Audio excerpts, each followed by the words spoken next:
जय भीम नमो बुद्धाय साथी। दोस्तों, भारत देश का इतिहास बहुत ही विस्तृत है। इसका सबसे बड़ा कारण यह है कि भारत देश अपनी विविधता के कारण प्रसिद्ध है।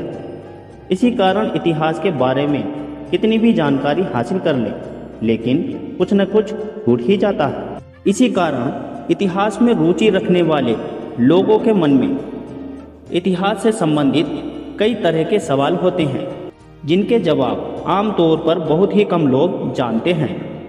इसी तरह का एक सवाल जो आमतौर पर पूछा जाता है कि राजा चवर सेन कौन थे, उनका इतिहास क्या है। अगर आपके मन में भी ऐसा ही सवाल है तो इस वीडियो में इसी सवाल का जवाब जानते हैं।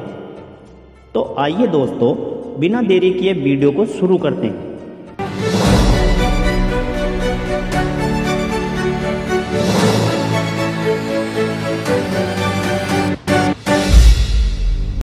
दोस्तों, कुछ इतिहासकारों का मानना है कि भारत में चवर वंश होता है।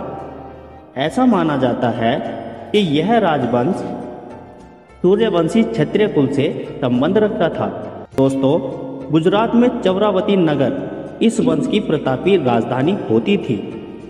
यहाँ पर चवर सेन राज करते थे और ऐसा कहा जाता है कि बप्पा रावल ने गजनी के सुल्तान को हराकर चवर वंश के सरदार को वहां का शासक बनाया था।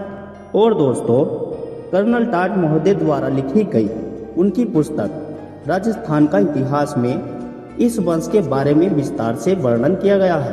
दोस्तों, ऐसा माना जाता है कि जब भारत पर तुर्क आक्रमण हुए थे, उस काल में इस राजवंश का शासन भारत के पश्चिमी भाग में था। और दोस्तों, और इसके प्रतापी राजा चवर सेन थे। और दोस्तों, इस क्षत्रिय वंश के राज परिवार का वैवाहिक संबंध परावल वंश के साथ था। और दोस्तों, उस वंश के प्रसिद्ध राजा राणा सांगा व उनकी पत्नी झाली रानी ने चवर वंश से संबंध रखने वाले संत रविदास को अपना गुरु बनाकर उनको अपने मेवाड़ के राजगुरु की उपाधि दी थी।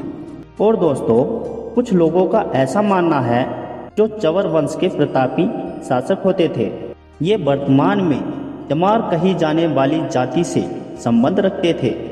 हालांकि इसके विषय में विभिन्न इतिहासकारों में मतभेद भी है।